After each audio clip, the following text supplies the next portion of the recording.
Okay, right, welcome back to the second half, and please put your hands together to Roger Meacock.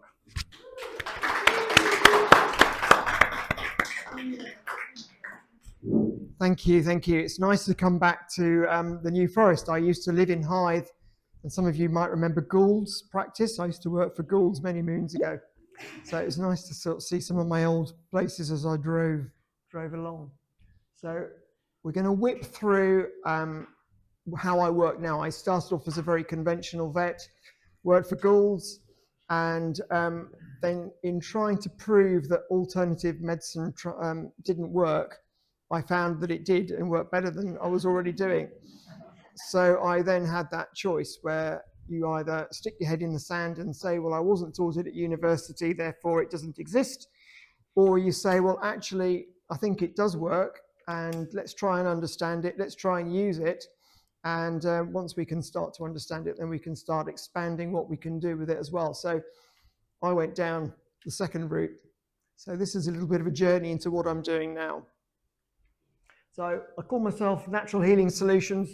I did a little bit of a rebrand as Last Hope Vet, but yeah, so both will find me. And apparently one of my friends told me, if you Google Roger the Vet, I am the #1 hit on Google. But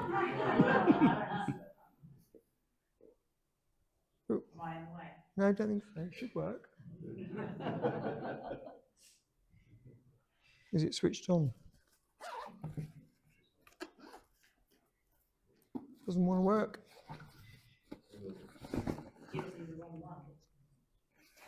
It's all right. You got it. I've got a spare. I'll try the other one.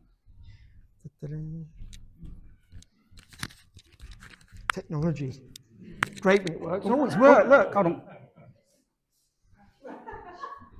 It's working now. Okay. Try again. Try again. Must be a magnetic or something. No, it doesn't want to work for me. Okay. Maybe the battery. I'll try that one.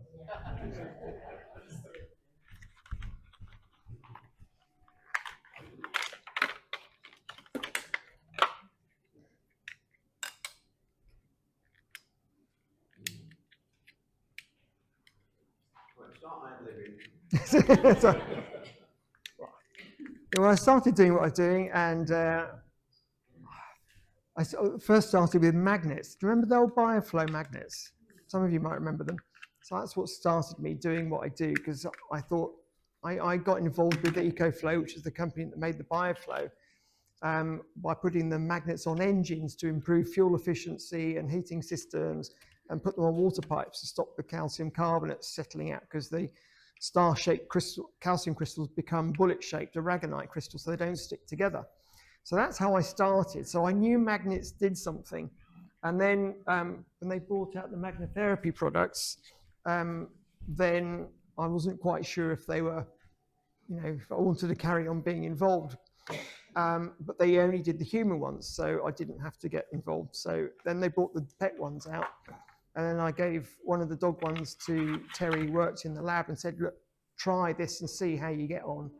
And she came up to me the next day and said, you can't have it back. It worked so well. And so that was my sort of road to Damascus, if you like. So what I do now is I call quantum medicine.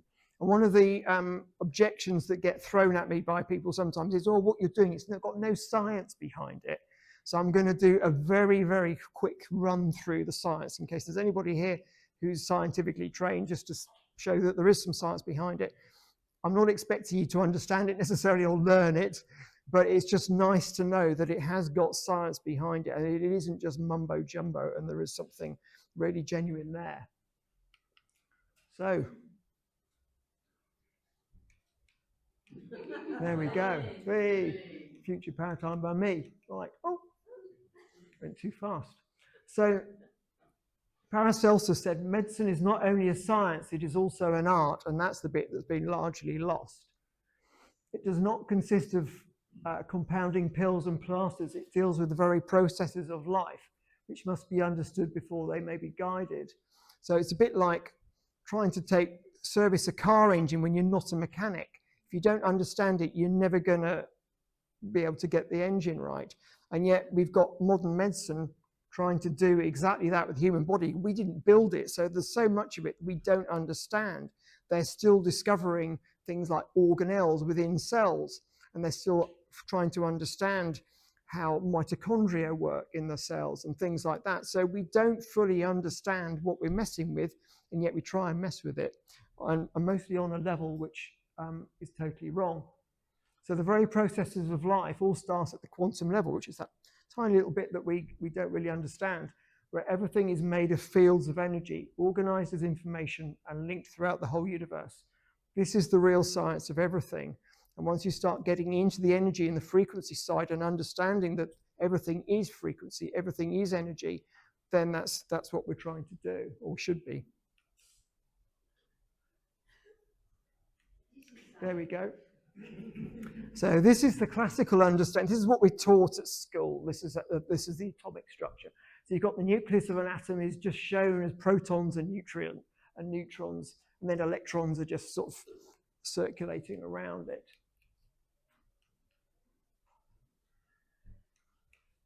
There we go. Electrons orbit around it in certain shells. There we go. Oh, so the number of electrons. Well, you don't need to know that. And then ions, you get. That when elements get dissolved in water, they either gain or lose electrons, and that's how they then become stable in ionic solutions. And then metals, they form cations, which means that the electrons are lost so that they have a positive charge. So we see sodium Na plus or calcium 2 plus if they've lost two electrons. Doesn't really like me, does it? How did you do this? There we go. And non-metals, they gain electrons. They become negative, and then they can combine as well. Right. Next slide. So this is how it is really. So in reality, the nucleus is a tiny proportion of the atom. So just this little bit here. And if a hydrogen nucleus, which is the smallest element in the periodic table, is the size of a golf ball, the radius of the hydrogen atom would be approximately 0.8 of a mile. So it is energy and physical forces that determine the spatial arrangement. And electrons materialize and dematerialize in seemingly random fashion. And that's the bit that we aren't taught at schools. Kids aren't being taught this science, they're being taught the other science, and yet this is the truth. So then they go on to do science degrees in university and medical degrees based on science information, which is fundamentally incorrect. So this is the standard model of elementary particles. So we've got quarks, you might have heard of quarks, and leptons, and gluons, and the Higgs boson was in the news not so long back, a few years ago, because it was predicted in the 1960s or 1970s, and then it was finally discovered a couple of years ago to prove that a theoretical particle existed. But actually, all fundamental particles are just excitations with their fields. They aren't things in themselves. They are just, as I say, anomalies in a field that pervades throughout the whole universe. And we've got E equals mc squared. We've all heard that Einstein equation. And what it actually means is the mass of a particle is the energy required to vibrate it within its field. So it's that force that needs to vibrate the field and create that disruption in the field. That's what the mass is. And if you remember at school, we had chemistry tables where you had all these bond energies and bond lengths and all the rest of it. So if you've got an energy and you've got a length, it must have a frequency. And so so these are standard tables that are recognized by chemists and physicists. So for people to tell me what I do is unscientific is to deny the existence of all of this. And yet this is what the basis of our chemistry lessons teach us. So, and the body has natural frequencies. So this is for the human body. I couldn't find them for anything else. So different parts of the body have natural resonant frequencies, which is really the sum of all the frequencies of everything that makes up that structure. So they're all slightly different. So it makes more sense once we accept that bodies are fundamentally biophysical and informational, that structure and function are primarily determined by energy and field interactions with associated frequencies, physics tells us that we can best influence frequencies and thus function by frequency and information itself. This is the basis of all energy medicine in all its different forms. That's whether it's homeopathy, acupuncture, essential oils, laser, infrared, microcurrent stimulation, or sound. All individuals heal themselves. I don't heal anything. All we can do is give you the right information and the frequency to facilitate the process. Even if a bone is broken, an orthopedic surgeon doesn't heal the bone. All they can do is stabilize the two ends in opposition to each other. The body has still got to actually bridge the gap and heal the bone. So as clinicians, we heal nothing. All we can do is give you the right information to let your body, provided it's able to do it, take that information and actually heal itself. Okay, next slide. So Scenar. This is one of the devices, the Russian device that I found very early on after I moved away from the magnets. I came across this device. So it's a microcurrent stimulation biofeedback device. Actually, I've got one at the back here.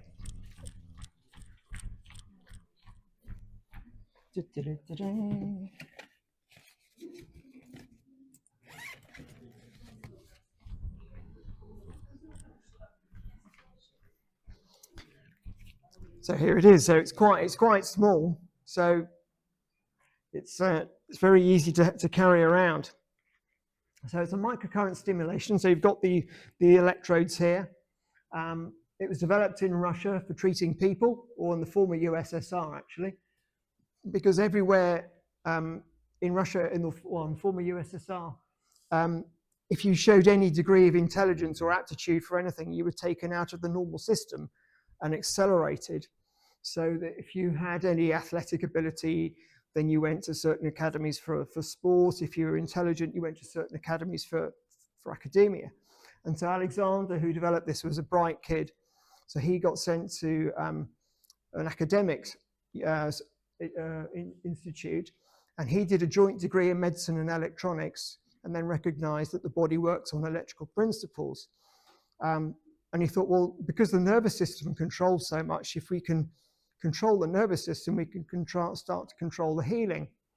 And so he realized that if you're going to talk the language of the body, you better be using the same signal. So he built a component, and I don't know how you'd even begin to start to do that, but he built a component so that the signal coming out looks like a nerve impulse on an oscilloscope.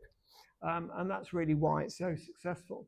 So every individual is treated as an individual, and every placement is treated as a unique event in time.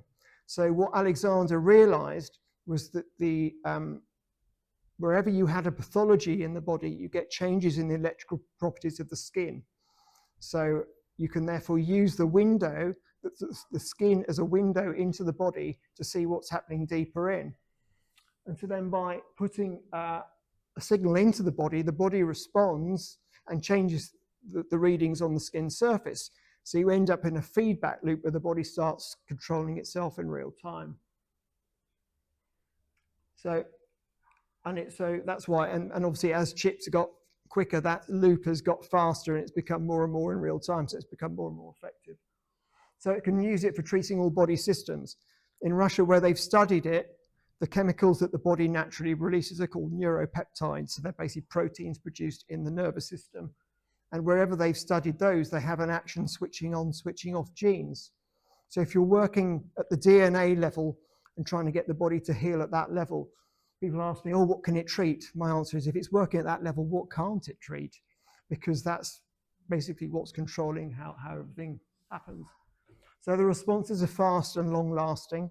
Very often if I'm treating a person, because I treat people as well, people will say, I feel an immediate benefit, but then they'll feel more benefit thereafter because it starts the process going in the body.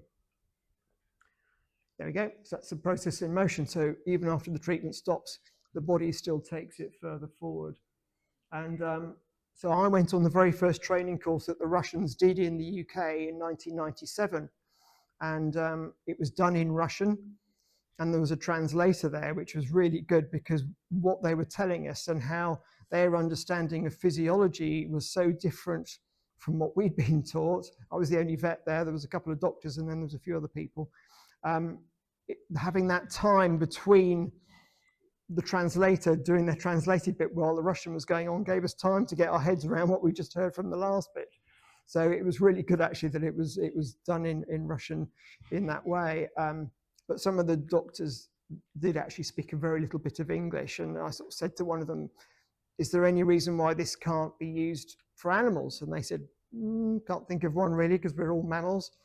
So I said, "Okay, well that's good enough for me." So I got one, and so I became the first vet in the world to start using Scenar, and it worked. And it worked so well, I decided I didn't need to do conventional vet work anymore, and so I stepped out and concentrated just on doing what I was doing with the Scenar. And I thought that if I wasn't doing first opinion work, I wouldn't be seen as a threat by other vets, because I wasn't trying to steal anybody's clients. You know, if a horse had done a tendon or something, I would treat the tendon and then go back to the normal vets for the normal other work. But unfortunately, it wasn't seen like that. And vets started refusing to refer. And so I no longer insist on referrals on the basis that if people aren't going to follow the code and actually refer when they've been asked to, then I don't see why I should ask. And at the end of the day, it's your animal. You've got the right to choose how you want it to be treated. So, of course, it relies on the body being able to respond. So sometimes more serious conditions, things that have been going on for a longer time, they can be treated, but sometimes they'll take longer to actually get the response. So it's 80 to 90% successful in treating all conditions, of which 2/3 will be a cure. And those were the figures back from 1997. So I can imagine now with the devices being even more advanced, those figures are even better. But of course, a cured patient is no longer a customer when it comes to pharma. And unfortunately, they have a stranglehold on the medical professions. And we know that how powerful they are in their lobby. We've seen that all very much in the last 5 years, especially. I think a lot of people have realized how powerful they are. And but it's been going on for a long time. Right. So it can be used in both acute and chronic condition situations. So acute is something that's just happened, so you can use it in emergency situations, or it can also be used in chronic situations. So going back to the Russian experience on the human side, if they can get to a stroke victim within 12 hours, preferably, or within 24 hours, preferably within 12 hours, they could get 100% recovery in 7 days. And they use it for heart attacks and all sorts. So this is me treating an horse. And they love it, you know, as Caroline was saying, you know, when you get the horses and you get those neuropeptides being released, you often get an endorphin release at the same time, like they do when they get twitched. So sometimes the head will drop and the jaws will drop and the lips will droop. And occasionally they will actually almost start swaying like they're about to fall over. And at that stage you normally stop because you don't want them to fall over and injure themselves. But if they do that, it sort of shows that there's going to be a very good, fast, good and very good response.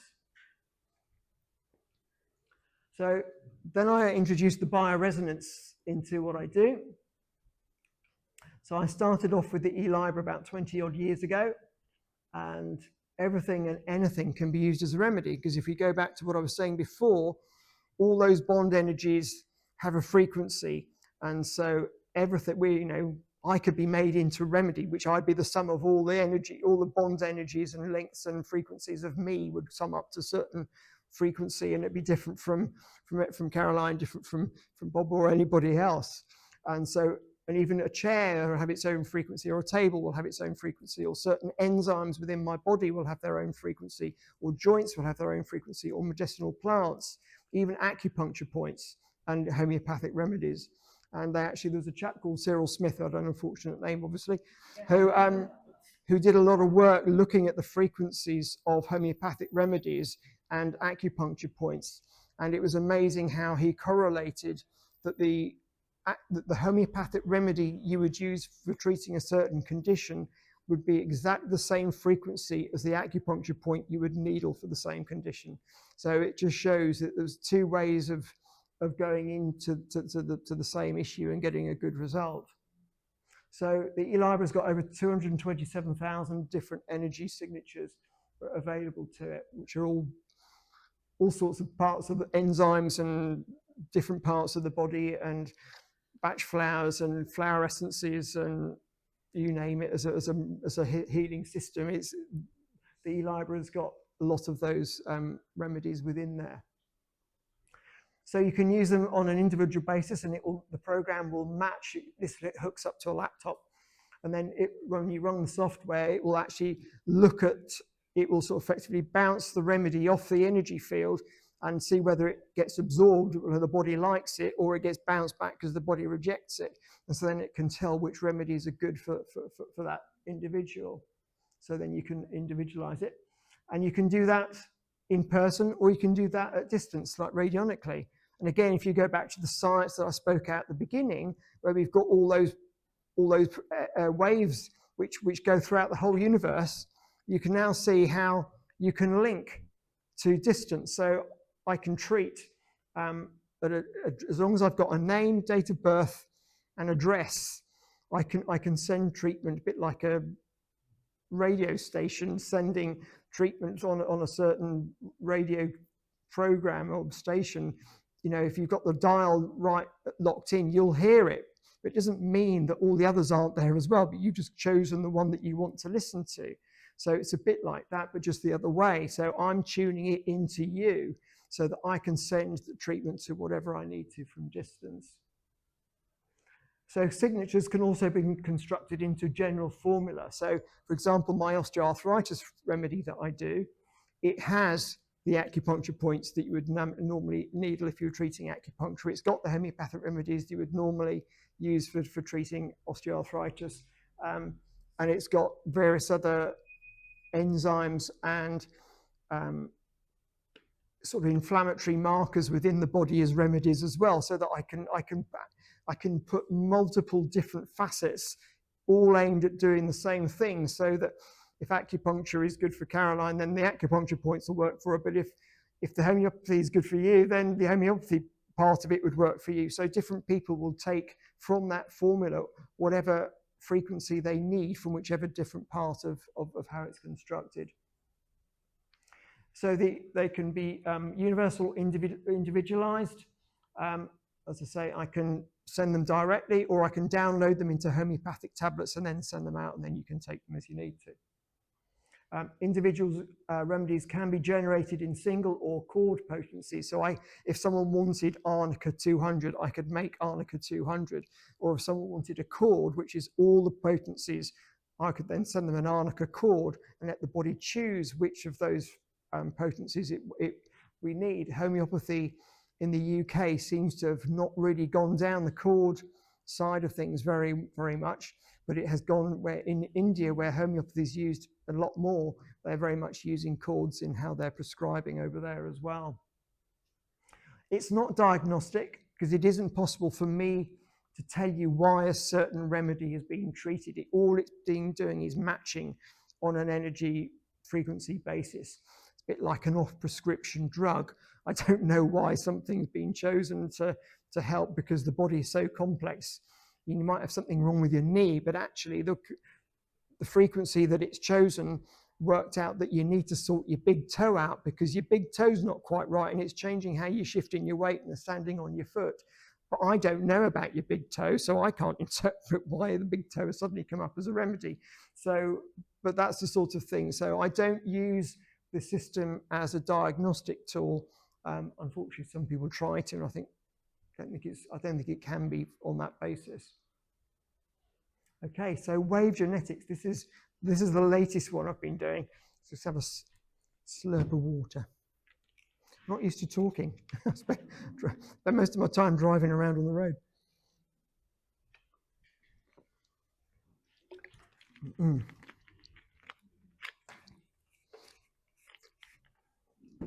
So wave genetics is really interesting. So it was developed by a chap called Dr. Peter Garayev.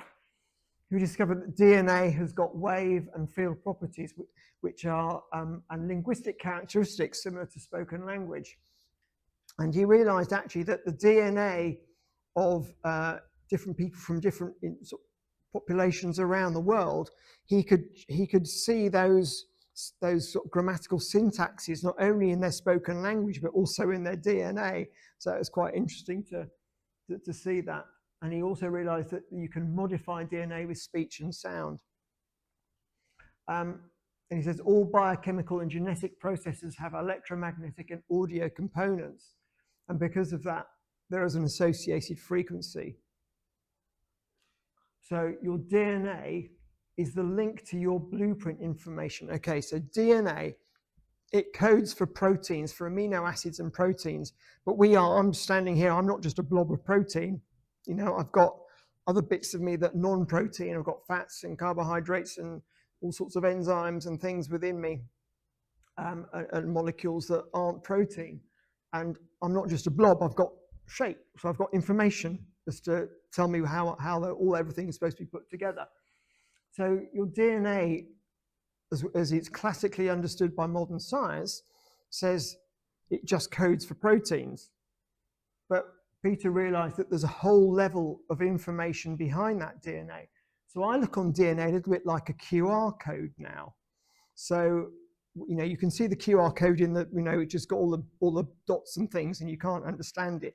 But if you scan it with your QR code scanner on your phone, it will tell you all sorts of information about whatever you've been told to find out using the QR code. So there's a level of information behind it. And DNA is a little bit like that.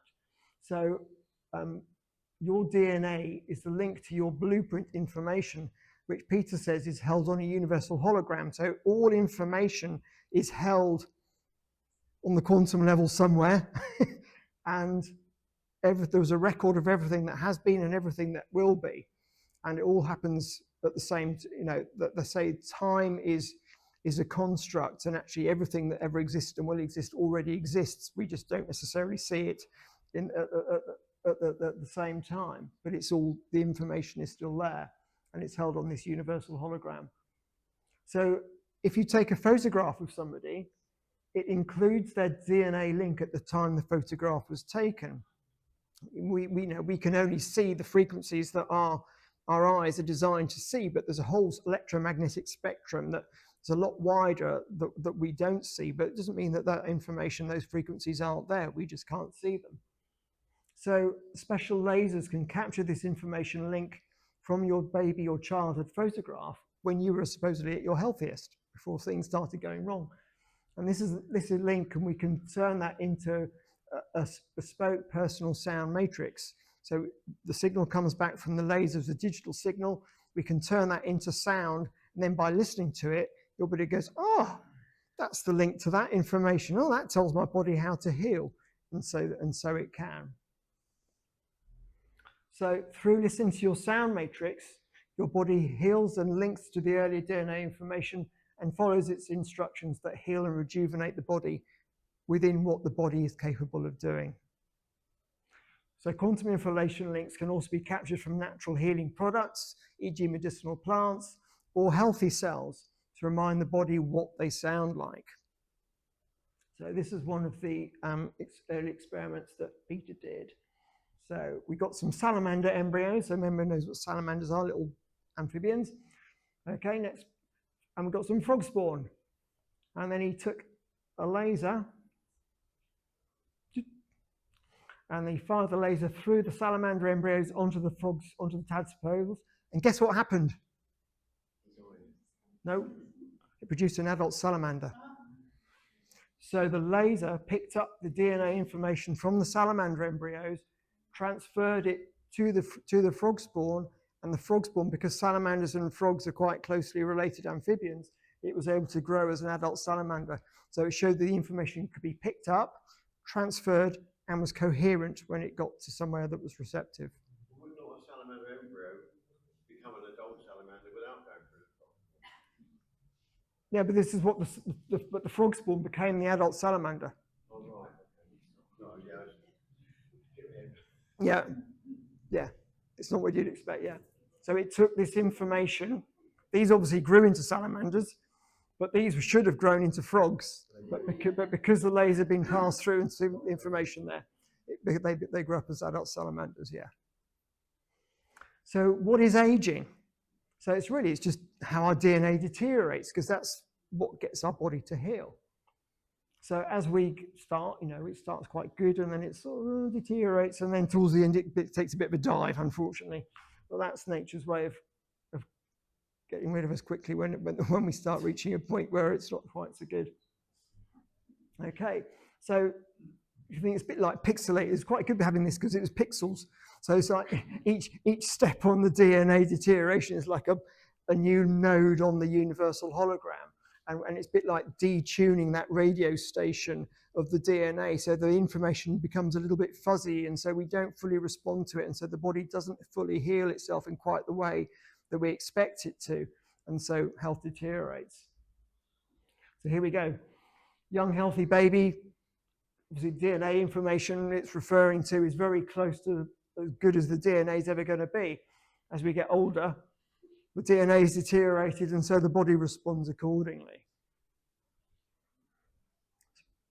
So there we got with the wave genetics, because we've taken the baby photograph and we've played it, the reference point becomes point A again instead of point B.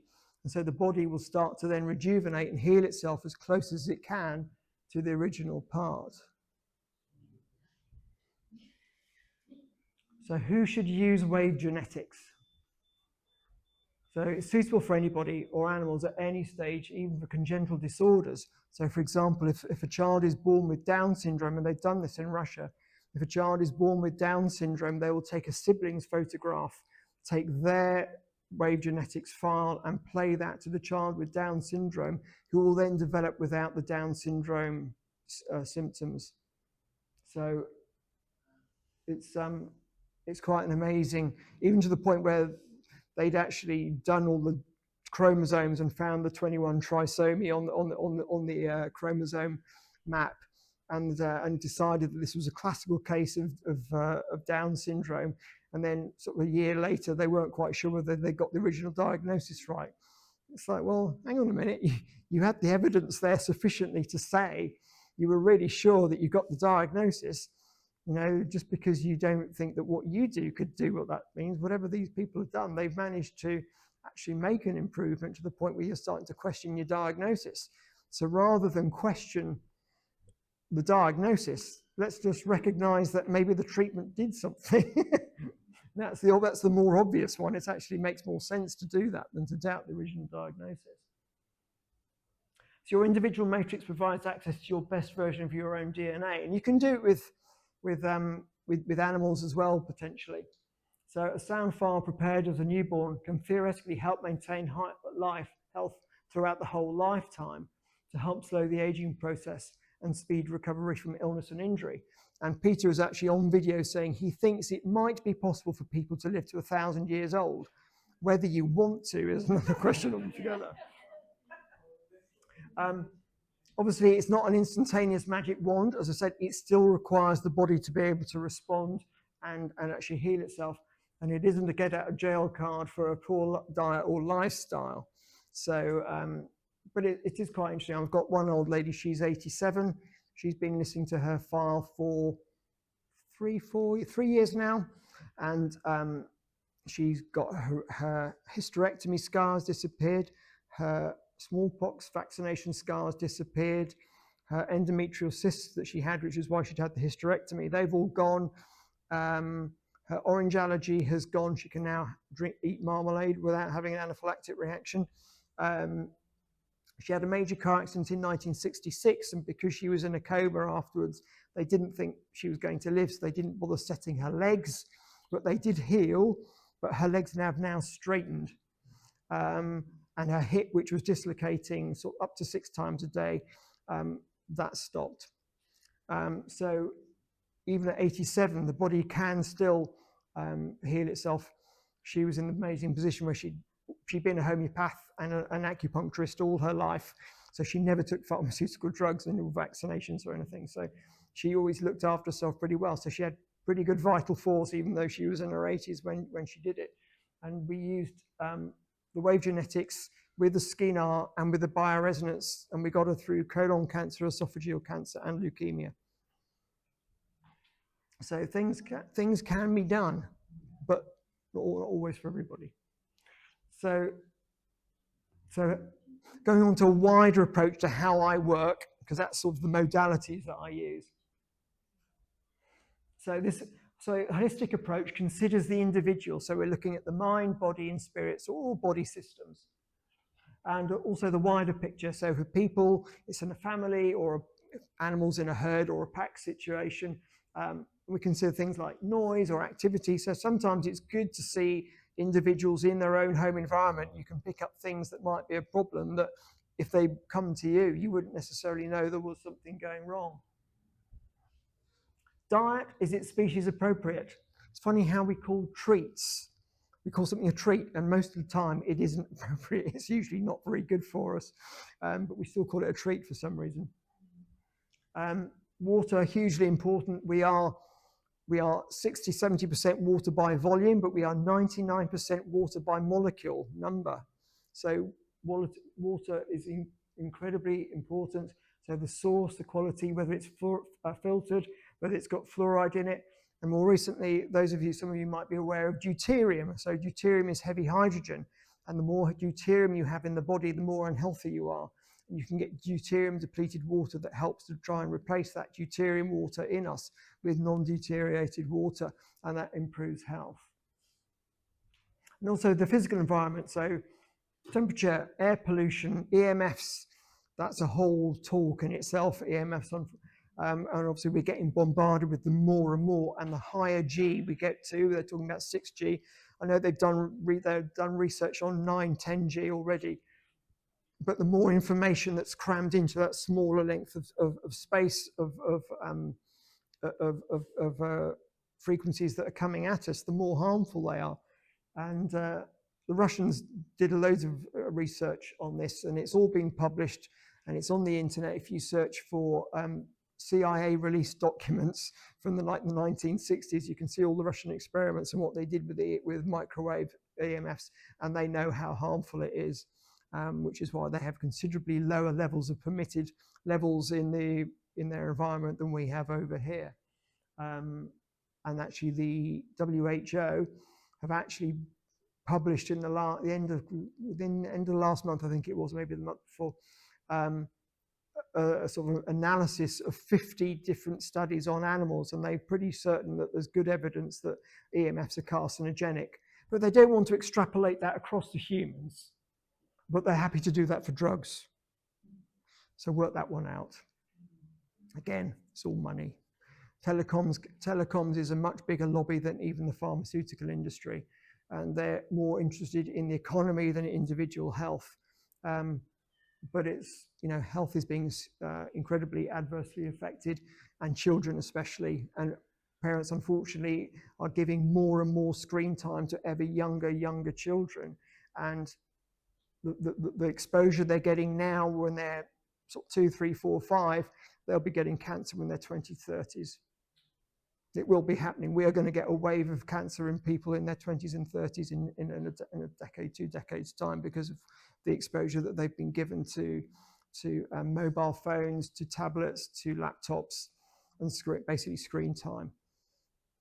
This is a disaster just already. Well, it's already been seeded, unfortunately. Gliomas, which are the brain tumors that you can get have now taken over as the highest incidence of cancer in children. I think it's in Australia. So genetics is important. Sometimes we try and read too much into genetics, because as we can see, it's not just your DNA. There's a whole level of information behind it. But DNA is important. Epigenetics, which is the information that we inherit that actually isn't coded within the DNA, but it still passes down through the generations. And that, diet feeds into that as well. They did some experiments with humanized mice, and one exposure to aspartame caused depression in the next 3 generations. So we're wondering why kids are perhaps getting a bit more mental health problems, or how many of them have been getting daily aspartame through all their or sugar-free drinks. And, the parents unwittingly before that. So, we are setting ourselves up as a species by using these unnatural ingredients for problems that we really have no concept, not just immediately, but it's sort of the delayed response as well. And of course, we've got the microbiome. We're starting to understand the microbiome a bit more, which is the gut, and all the microbes, the bacteria, viruses, fungi, and everything that live in us and on us. They say, there's only 10% of Roger cells here. The rest of me is microbiome. So the microbiome is hugely important on the gut and the skin, and it is affected by past and ongoing medications. And then we've got the gut-brain immunity axis. So they do say the gut is one of the centers of the immunity for the body. So when the microbiome in there is affected, then it will affect immunity, so immune status, ability to fight disease, but also the brain. So potentially mental health problems as well can all be a result of changes in the microbiome. One thing that's obviously often overlooked is obstacles to cure. And I say to people, it's a bit like if you want a headache tablet to stop your headache, it's a lot better if you just stop banging your head against the wall first. That's the obstacle to cure. I can give you all the tablets, all the treatments in the world, but if you're still banging your head against the wall, I can't get you right. So the obstacle to cure. So sometimes we've got to work out what is that obstacle to cure, and if we remove it, a lot of the time that'll be enough just to let the body readapt to without it, and it'll recover. Species appropriate diets. This is probably one of the biggest problems I have when I'm seeing sort of cats and dogs and horses, actually, to be honest. Our true ancestral diet is the food we ate whilst we evolved. It is not the food we evolved to eat. It's a subtle but important difference. So we ate it, and that's why we evolved to be the way we are.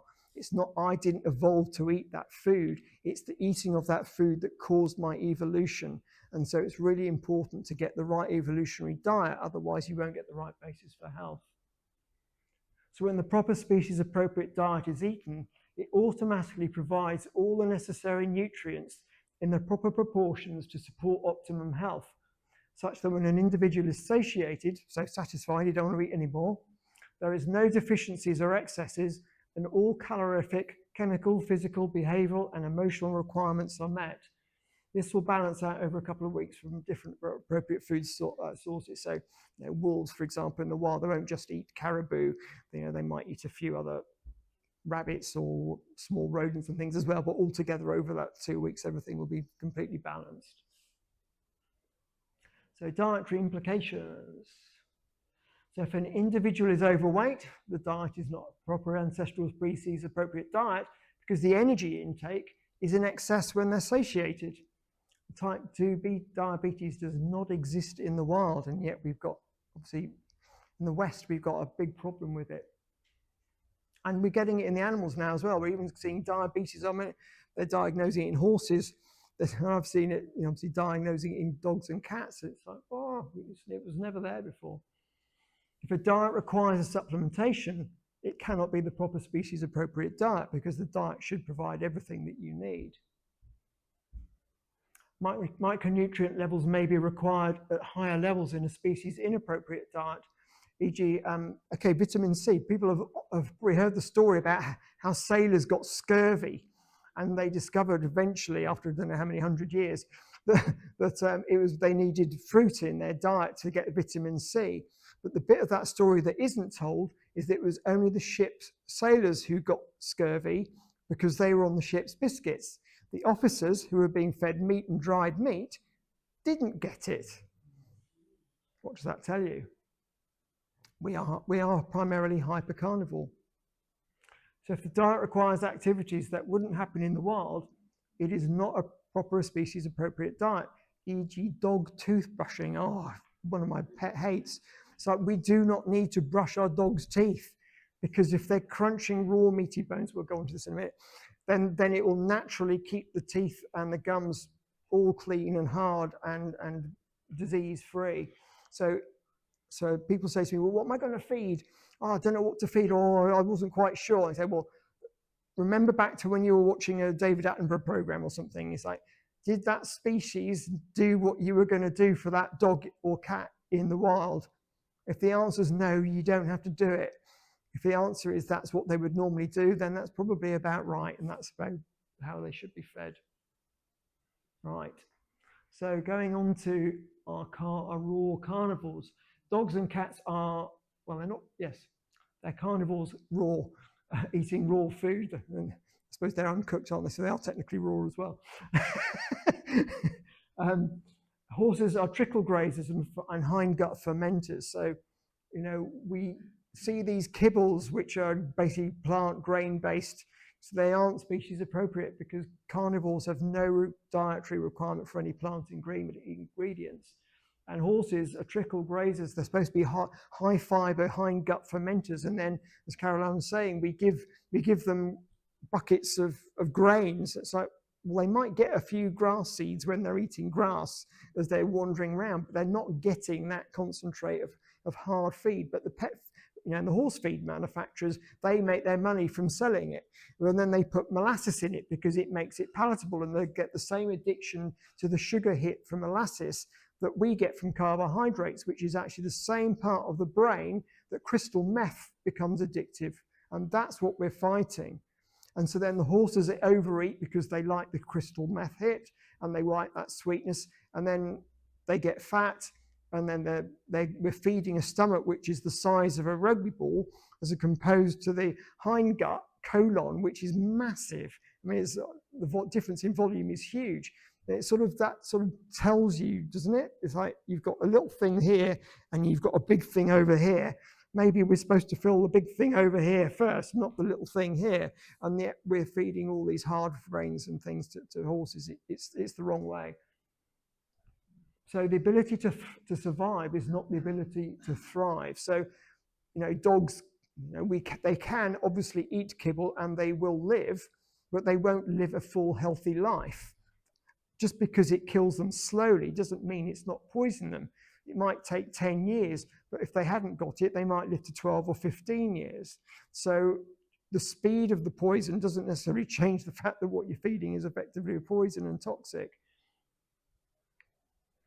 So common dietary plants contain anti-nutrients, which is their defense against being eaten, e.g. oxalates, which are in green leafy vegetables, phytates, lectins, saponins, hormone and digestive disruptors, etc. And these all cause health problems. So the diet must satisfy the energy, chemical, and physical requirements. We said that. So it takes 3 generations of good diet to undo 1 generation of bad diet. This was proven in the 1930s by a chap called Pottinger, in Pottinger's cat study. And he looked at the effect of feeding them. He basically fed them milk and raw meat, and they were really healthy. And then he gave them an unhealthy diet, and then he swapped them back. And it took 3 generations of correct feeding to undo the harm that's been caused by the 1 generation of poor feeding. So again, that's sort of the epigenetic effect, which, how long have we had processed food in our diets? When you think dogs and cats have got much shorter generations, they lived, 10 to 15 years. So that's their generation span. We're sort of 60, 70, 80 years now. But so we can see by what's happening to our dogs and cats, what we're setting ourselves up for if we keep on eating the wrong foods over the generations. So there will be a generational effect by what you eat will affect down the generations. Enormous people walking down there carrying big pizza boxes. And I wish I'd just taken a picture. They can just complete opposite. Sorry. Yeah, no, absolutely. A perfect example, They turn up when they're supposed to, don't they? So good kibble for pets doesn't exist. People say, "Oh, what's a good kibble?" It's like, no, there's no such thing. It's like if kibble is on one side on the in North America and raw food is in the UK, you can have you can have different kibbles from the east to west coast in the States, but it's still that far removed from what it should be. It's still got the whole Atlantic Ocean in between as to what it should be in terms of health. So and ditto the grain-based foods for horses. So there are inappropriate natural feeds too. So as I say, for carnivores, we shouldn't be feeding plant ingredients, and yet so many of the raw diets which are fed for or produced for pets have got vegetables in it because they're cheaper, so they pads them out, and they're not doing, and they've got all these anti-nutrients in them as well, especially things like sweet potato and all the rest of it. So we're not doing them necessarily any favors by including vegetables within the diet. And I might be the only vet in the world who's saying that, but it doesn't make me wrong, unfortunately. I wish I wasn't the only one who's saying it, because unfortunately there's a lot of the raw feeding vets and people who are nutritionists.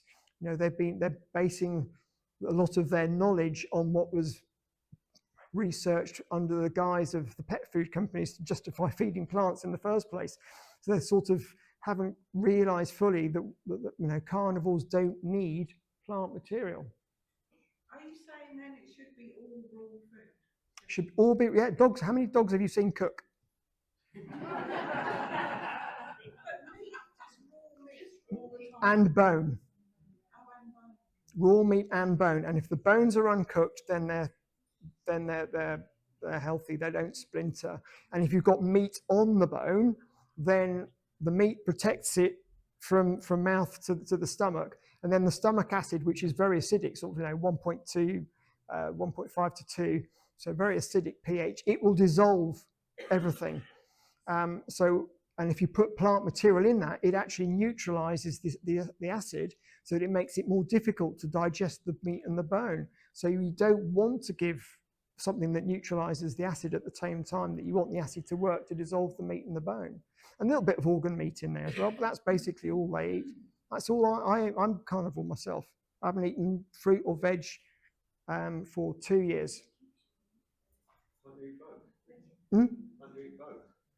No, I'm carnivore. I've decided that that humans are carnivores. So you just eat meat Yeah. then? I don't eat fruit or veg. I don't even do tea or coffee. I just do meat, eggs, raw dairy, and water. Yeah. I cook it. Yeah, I cook, but I don't. Yeah. So I'm not raw. There'll be some people who might be doing it. I mean, I do like a steak rare as opposed to well done, but yes, it's still obviously cooked, and eggs and things as well. But did you say about leafy green veg? Hmm? Nothing. No leafy green No, veg? they're not good for you. They're very high in oxalates. Yes. No, there's no species in the world where different blood types eat different foods. Lions will eat whatever they want. And that's the other myth. The idea people, oh, my cats are really fussy. Well, do you know why that is? It's because they had to put so many taste-enhancing chemicals into the pet food to make them eat it in the first place. They're addicted to the taste enhancer, so they haven't got brand loyalty. 8 out of 10 owners don't know their cats are addicts. That's what it should say on TV. So, you know, the taste enhancers were necessary. You don't think a cheetah going across Africa go, oh, I don't eat wildebeest. I only have zebra. You know, if they don't have, they'll eat raw meat and bone, and they don't care what it comes through. And that there are no vegetarian cheetahs. So do you think vegetarians, it's a waste of time then? It's not healthy. Everybody's got. I've been meat for 28 years, so I'm thinking, oh my God. People have got to do their own research, but you can't get all the nutrients from plants. There are certain nutrients you can't that physically aren't in them. But when you say you don't eat any veg and we should eat what our ancestors ate, isn't the human being by definition omnivorous? No. Pigs? No. We have we. I'm not vegetarian. No, I'm not saying. I'm not saying people. Yeah, I'm not saying people shouldn't eat, but they. If you like eating something, That's fine. you like the variety of it. But do it in the knowledge. Make the informed decision as to what. And there will be people who are carnivore who won't be. I mean, people might regard me as pretty hardcore. But there'll be some people even more hardcore. They will only eat beef, water, and salt. That's all they will have. But they'll be very, very healthy as a result of it. So if people like, like some spices, or they like some veg or whatever, that's their choice. But I came across it. There's a doctor on YouTube. He's got his own channel called Dr. Anthony Chaffee. It's called the Plant Free MD, and he did a video which I saw called "What Plants Are Trying to Kill You."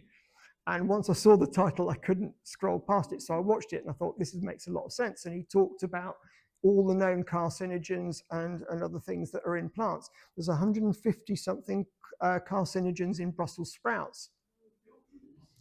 And they're at higher levels than people worry about what they're washing off the surface from spraying. So, everybody concentrates on like the antioxidant side, the vitamin side, or what they see as the positive benefits of fruit and veg, but they don't recognize, because we haven't been taught it, about the anti-nutrient side. But everybody's got to make their own choice as to where they draw the line between health and pleasure, but at least they're then making an informed decision. It's not for me to tell you what to do, but I'm giving you the information as to what we are fundamentally that we won't naturally be told, so that you can then make a decision what you want to do and how you want to eat, and do whatever research. I'm not expecting you to go home and just swap the way I did.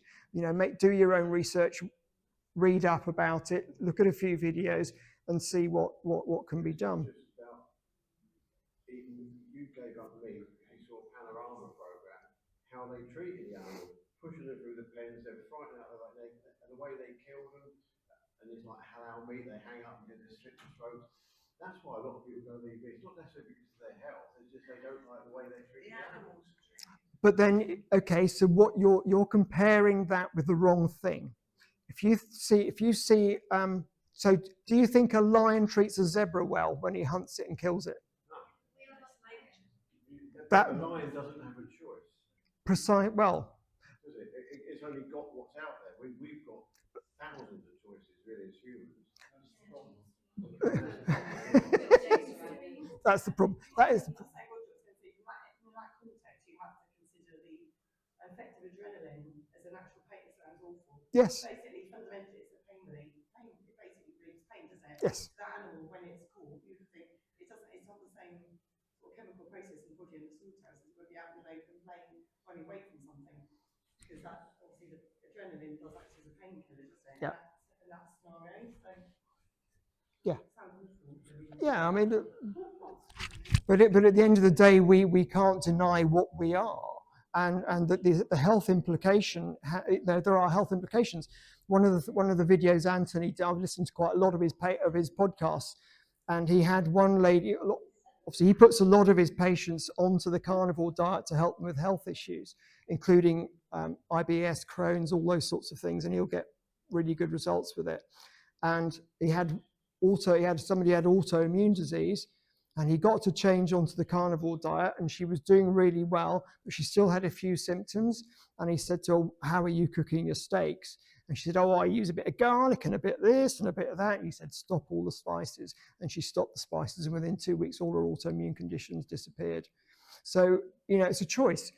It depends where your health is as to what you think you need to sort out, or where you want your health to deteriorate to. I'm the ultimate coward. I want to die healthy, but of old age. I don't want to spend the last however many years of my life crippled because I've got arthritis and inflammatory disease, because I've chosen to eat other ways during my life. So I've made a conscious decision when I came across that video and I saw what Anthony was saying.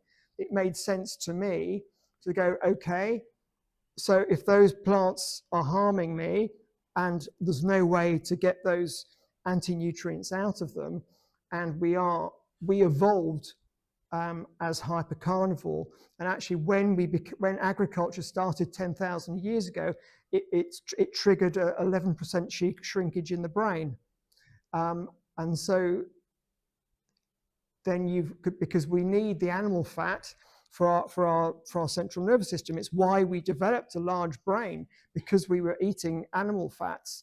And during ice ages, there are no plants to eat anyway. So, you've never seen a cave painting where they've killed the bison on the pane and there's, oh, let's go and dig the vegetables now. It doesn't happen. Dairy is okay, but I do raw dairy, so unpasteurized.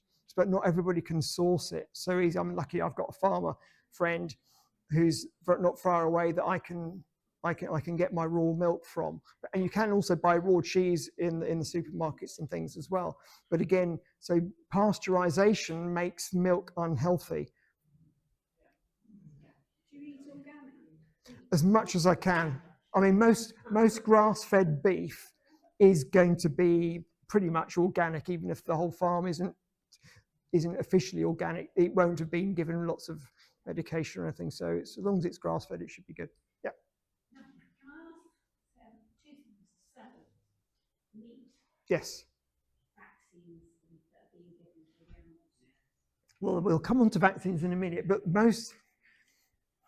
You see it where, like, even fish, like those poor little chicks, Oh yeah, yes, being yeah. caught Well, in yeah, a thing, and then injecting them.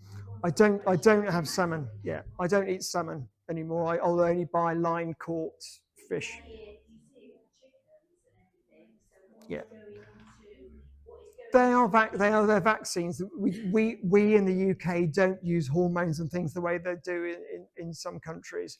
So from that point of view, it's pretty good. And can you also, so red meat especially, Yes. takes a long time to go through. No, that's a complete myth. Do you think it is? Yes. Okay. Yes. Well, stews are great when you're on farm, aren't they? Perfect. But they are. I did carnivore 4.5 weeks. It was brilliant. It was just beautiful what came out the other end. But I was And a lot less as well. and a lot less, but I was desperate for kiwi fruit and raw red cabbage. Everybody makes their decision and say, but there will be even some of the biggest advocates on YouTube. There's one guy, Professor Bart Kay, who was the nutritionist for the All Blacks. He's done carnivore strict, but he says he's probably 90% carnivore now because, like you're saying, he enjoys having other things, and he's made a conscious decision that he would rather have the enjoyment from those bits of eating than go completely strict and just go down the pure 100% health route. So it's a choice. So it's a balance. Do you think that has been a deliberate Yes. ploy on someone's part to say that red meat is not good for you? Veganism. The vegan movement was started by the Seventh-day Adventist Church in the 1960s to suppress male sexuality. Yes. No, because you need animal fat for the hormones. And so by reducing animal fat in the diet, the men produced less testosterone, and so that was the theory. So and Kellogg's was one of the Seventh-day Adventist Church, and he pushed all the grains and all the rest of it. So that's where veganism originated. We're back to what on earth do you believe? Yeah, we all know. Well, absolutely. It's the nutrition industry is part of the pharmaceutical industry, making sure we all stay ill. Are there any animals that when people say you want unvaccinated meat, are any farms completely vaccine free? There may be a few. It's difficult to know because a lot of them will be given clostridial vaccines because Clostridia can be on the pasture and they can get losses from it. And a lot of farmers, unfortunately, are working on very tight margins, so they can't afford to lose stock to infections that they can vaccinate. And some of the more traditional vaccines do what they say on the tin. We don't particularly like what they do to us long term in some cases, and over vaccination, obviously. But it's because a lot of people say they only want to eat unvaccinated meat, we've got to compromise somewhere, you know, but I'd rather compromise over the right ingredients. That's right. Let's move on a bit. So yeah, so the things, and then a lot of these pet foods are pre-ground, so convenience. And of course, if they're pre-ground, then the dogs and cats aren't crunching the bones and flossing the teeth by pulling the meat off the bones and things. So they're not getting the teeth clean, and damaged teeth can yeah. So it's not good. So plant material neutralized acid, we've done that bit. Plant protein is not the same as an animal protein. It's got the wrong amino acid profile. So you've got to have roughly 3 times the amount of plant protein to get the equivalent amino acid profile for if you're eating animal protein. There we go. Dogs and cats and people have no dietary requirement for carbohydrates or plant fiber. That's one of the big myths that a lot of people who've had irritable bowel problems and things and Crohn's disease are told to have more fiber. It's completely the wrong thing to do. And this was known about in the 1800s. There was a doctor called Dr. Salisbury, and he used to prescribe what was called the Salisbury steak, which was basically raw beef. I think it was steak tartare or maybe just beef steak, but he cured lots of people just by doing it. So it has been known, but unfortunately that information has been suppressed. Glyphosates are obviously a factor in grains, especially. You know, they say something like 70% of the population you can detect glyphosate in the urine. So it is a problem for sure. How much carbohydrates? That's the total carbohydrate counting thing for diabetes, isn't it? Yeah. Diabetes can be cured by going on the carnivore diet, doing keto. So you've got all the dietitians that train, they're all trained completely. Their research is paid and funded for primarily and published and through the journals which they want. Same as medicine is yeah. Sorry. But right now, do you mean any? I'm not vegetarian. I just, we have been eating lots of meat in the past, but also lots of vegetables. Right now, do you mean a carrot, a Yeah. kidney, a cabbage? Is that for you? How is there so many of us and after such a long? We have completely modified. What you know as a carrot now is nothing like the carrots that were. So you know, and things like, you know, there was no broccoli, cauliflower. They're all man-made. They all came from the wild mustard originally. The brassica all came from the wild mustard. So there weren't these plants to eat when we were evolving, and so we didn't eat them when we were evolving, which is why we're carnivore. And that's why that first definition is so important. We are what we ate while we evolved. It isn't what we evolved to eat. So what about metals and things like that? You know, why would plants? There will be obviously medicinal herbal things which will be used in a certain situation, like any medicine. You use it when you need to use it, but not all the time.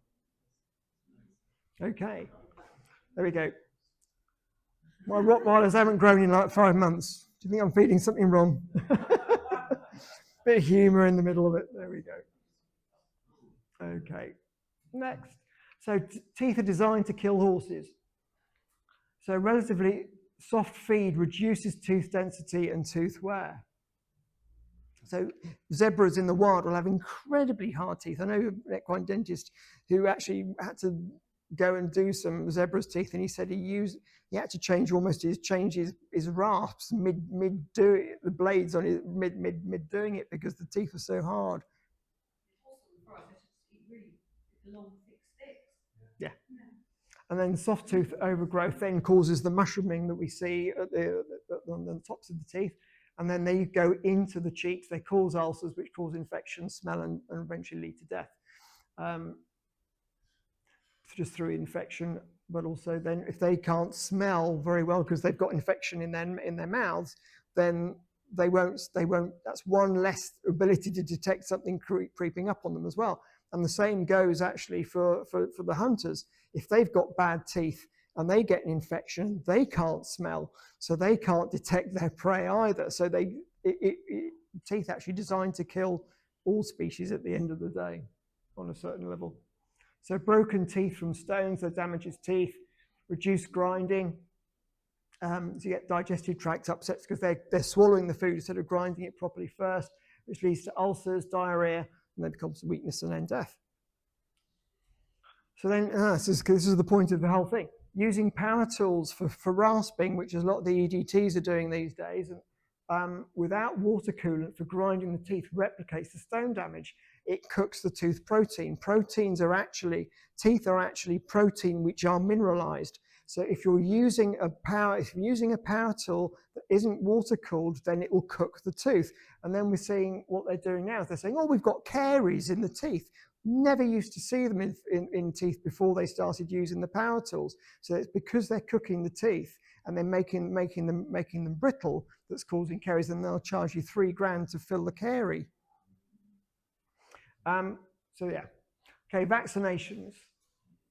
So there's no one risk-free solution for everybody. It depends whether you're rural or urban situation. So, for example, parvovirus in the middle of a city is potentially a problem because you've got a lot of dogs in a small area, all potentially walking in a relatively small number of parks or on the same streets, and so it's going to concentrate any potential pathogens there. So you could argue that in a centralized city situation where parvovirus is about, vaccinating against it will potentially be a good idea, because something like 50% of puppies that get parvovirus die, and so you don't want to risk it if you can help it. But obviously, if you're in a more rural situation and you're not walking them so intensively, they're more spread out, then you're less likely to get parvovirus. But there is always a risk. Even if there's a 99% chance you'll be okay, there is a 1% chance that you're not. So 1 in 100 won't necessarily be right. So there's always a risk. You've got to look at your own situation, decide where you draw your own line in the sand in terms of risk-benefit analysis. Maternal antibodies can last up to 25 weeks, but rarely past 15 weeks. So all these puppies that are getting the first vaccinations at 8 weeks, I can almost guarantee the maternal antibodies are actually knocking out the vaccine, actually weakening their immune system and the defense against what they're supposed to, which is why they don't tell people not to walk their dogs at that age. But actually all you're doing is reducing the maternal antibodies. It's not necessarily doing them any good at all. You must be doing the same to children. Yeah, well, the child's immune system isn't properly developed till they're a year old, so any vaccinations given to babies in their first year of life is completely useless anyway. The immune system isn't capable of responding properly.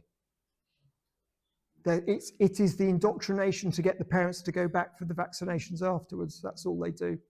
That's why childhood vaccinations started so early. So successful vaccination leads to memory cells that last. So the idea is you produce antibodies and memory cells. If the challenge disappears, the antibody levels can drop, but the memory cells are still there. So that if you get that infection, meet it again, get challenged again, the memory cells can rapidly produce more antibodies and give you a fast response, protective response. So there's evidence that immunity lasts at least 7 years and probably for life. So all this annual vaccination, completely unnecessary from a scientific point of view. Titer testing. A lot of people will do titer testing, so they'll look at the antibody levels and decide whether they need a booster or not. But actually, the titer testing doesn't check the memory cells. So all it's looking at is the antibody level, and all that tells you is what the current challenge is.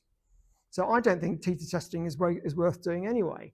Not unless you were to do it after you've done like an initial vaccination or maybe at a year old to see whether they have naturally got their natural immune response through meeting it in the environment in the normal way. So there are non-medical reasons, unfortunately, why vaccinations might have to be given. Insurance, dog walkers, kennels, etc. So a lot of the insurance for these people who are working with dogs or got facilities where they have dogs in, their professional indemnity insurance or their license off the council will require the dogs attending to be vaccinated yearly because they haven't kept up with the science and because it suits the vaccine manufacturers for the dogs to be vaccinated more frequently. So there are scientific and non-medical reasons to take into consideration with vaccination.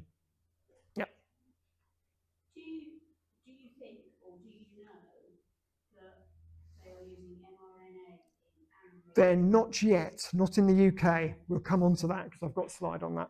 So vets are caught between a rock and a hard place, because if the data sheet says you've got to use this vaccine every 3 years, if they say, well, the science says we don't have to, and then they don't, but then the dog, because vaccines don't cover all strains, they somehow get ill with a novel strain that wouldn't have been covered by the vaccine anyway necessarily, the fact that they haven't kept to the manufacturer's recommendations would make the vet liable.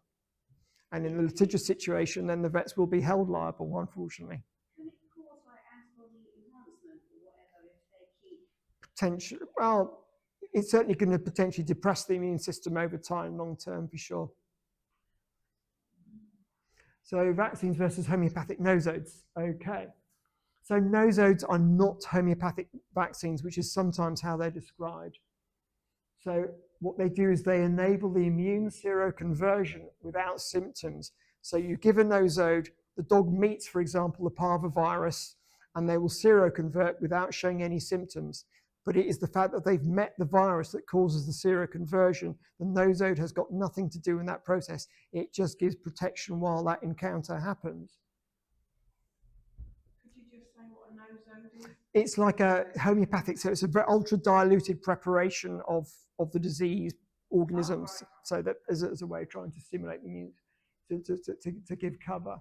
So when there is no challenge when the nosodes are given, there is no immune response and no ongoing cover against the disease. So that's, you know, they're not the same as a vaccine.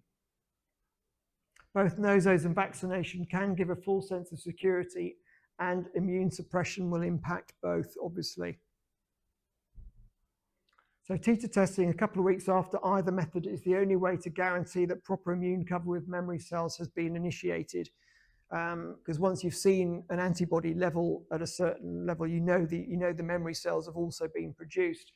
So that is the only surefire way of knowing you've got immune cover. But my last dog, Boots, you know, he never had any vaccinations throughout his whole life, and he never got any illnesses. And I never titer tested him, because it's like when you got to 15, it's like, well, he obviously doesn't. He must be doing pretty well to have got there, so I wasn't worried. Okay, so the mRNA gene therapies. So mRNA jabs are not vaccines. They work entirely differently. I think everybody probably is on that page. There are currently no authorized mod jabs for the animals in the UK. There is a product in the USA for pigs called Security, which actually has been in use since 2018. How it got through the authorization process before they changed the definition of a vaccine, God only knows, but they somehow managed it. They have now got dog and cat jabs, mRNA ones in North America. They've got a coronavirus one in the States. They've got a rabies one in Canada, and they've got an FELV one for cats as well, but so far they haven't come over here. So Security is a product platform, not an end product. So what happens is they will swab a pig. So for argument's sake, there's been an outbreak of respiratory disease in a herd of pigs. So the vet will go along, they'll swab the pigs, send the swab off to the laboratory. The laboratory will identify the organism, sequence it, gene sequence it, choose a gene and a protein of interest. They'll produce a mod RNA product to get the body to produce that protein, and they'll send it back to the farm to be injected. That whole process takes 8 to 12 weeks. So there's been no time within that time period to check whether there's any issues with that product. And because they're doing potentially a different mod RNA jab for every different farm, post-authorization product surveillance is meaningless, because you're not checking, they're not all the same all the way through. So it's sort of set up to slip through the net. So the declared intention, unfortunately, is to move current vaccines to the mod RNA. So at some point, unfortunately, we're going to have to fight that battle. I have put the Veterinary Medicines Directorate on notice. I've written an open letter of concern. I did that in 2023. So we've just got to keep on their toes and see what's going. So the declared intention is to move vaccines. Yeah, they have inherent risks and dangers that aren't being checked, as we know. So obviously you've got lipid nanoparticles, which are highly inflammatory in themselves. They can cause clumping, cause clots, and they can cause allergies. The mod RNA can alter the genome. It can disrupt microRNA, which is very rarely, if ever, talked about. And they can also be prionogenic. Now, some of you probably remember back in the 1990s, we had BSE, mad cow disease, which is a transmissible spongiform encephalopathy, a TSE. So prions are proteins which are infectious, and they cause misfolding, and it basically makes the brain and the nervous tissue look like an Emmental cheese. And so that's why you get all the nervous symptoms. So there is a danger that the mod RNA itself, but also the proteins that it produces, could be prionogenic, but nobody is testing those. And actually the S1 subunit had a prionogenic domain on it. So it can also potentially affect the microbiome and also the environment. So it could potentially cause issues in meat for food, obviously for our humans and carnivores. You know, obviously if the meat is prionogenic, and then because it's slaughtered relatively young, they wouldn't necessarily have time to manifest a prion disease, because sometimes they can take years to actually manifest. So we wouldn't necessarily get any warning that the prions were in the food before we ate it. So it was a problem until we started seeing prionogenic problems. And there has been an industry study where they're looking at treating these sorts of neurodegenerations, and they reckon that if you look at the graph, what they're expecting for spend, that they're absolutely predicting that there's going to be a rise in this area. How do they know? Doesn't number 7 go against what you were saying about eating meat? Doesn't. If they did introduce it and it was mandated in some sort of way, then we're going to be very careful how we source it or what we do. But what they're doing from that point of view doesn't change what our right diet is now. So in summary, so prevention is better than cure. It's always better to prevent illness rather than actually wait for it and then deal with it. So choose wisely. We are what we eat. Individuals thrive on a species-appropriate diet. This is true for animals as for us. We may choose to ignore it, but we are obliged to do the best for them. Let food be your medicine and your medicine be your food, was Hippocrates said. So good quality food equals less visits to your vet. So buy the best you can, especially with some of the vet bills I'm seeing these days. We are aqueous beings, so water quality is paramount, and light. I haven't gone into light, but that's a whole thing in itself. But basically, we generate light, mitochondrial light inside our body as well. So biophotons generation, and yeah, it's a whole big subject in itself. So what light we're exposed to in terms of red light and blue lights and screen time and all the rest of it, and LEDs and natural sunlight. Basically, the more natural sunlight you can get, the better. So get out there and get a tan. Think about your animal's environment and bed placement. You know, don't put your dog's bed right next to the Wi-Fi router or anything like that, or even next to a big stack of plugs. Very often, in the kitchen, you might have a space where the dishwasher or something goes in, but you haven't got one, so you put the dog's bed in there. But behind it, you've got a great big stack of plugs. So the ring mains is a source of EMS as well. So yeah. There's a whole feng shui thing that you can go into if you want to get into that. Yeah, exactly. All the smelly things, yeah, and whatever chemicals are being used for cleaning and all the rest of it. If people are interested in EMF, I've got some leaflets on Como Systems CMO technology at the back, so that's been proven to do some good. Be conscious of your animal's needs. They aren't all the same. Just because you've got 5 dogs doesn't mean all 5 dogs need the same thing. So be conscious of them on an individual basis. They aren't all the same, and that will change with age. When the time comes to put to sleep, you will know. We don't talk about this enough, but it is something that we should talk about, because it's unfortunately, we choose animals that have got a shorter lifespan than we have. And so it is something that if we have pets or animals, we are going to meet this at some point. So we should really have a discussion about it. And I would always say it's better a week early than a day too late. But I don't say that for humans. It's a completely different story. And unfortunately, I lost my dog at the end of May. But I'm getting Motley on Sunday. So he's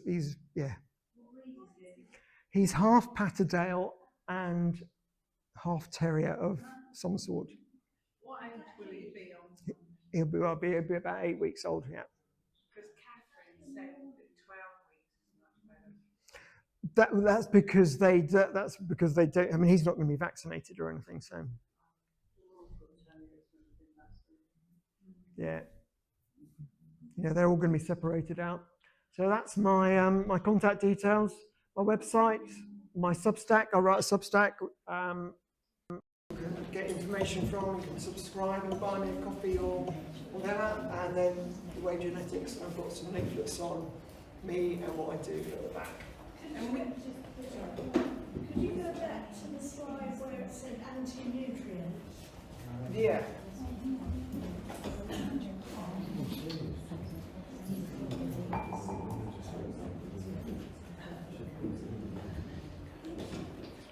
How far back is the product? Keep going. It's before vaccinations. It's before. Next one back, I think. There we go. Thank you. Yes. Can I ask you what you eat on a normal day?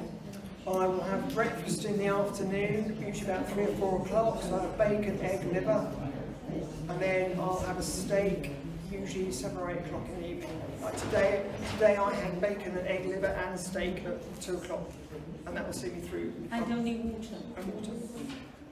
I just had a glass of raw milk as well. But I haven't eaten anything else today.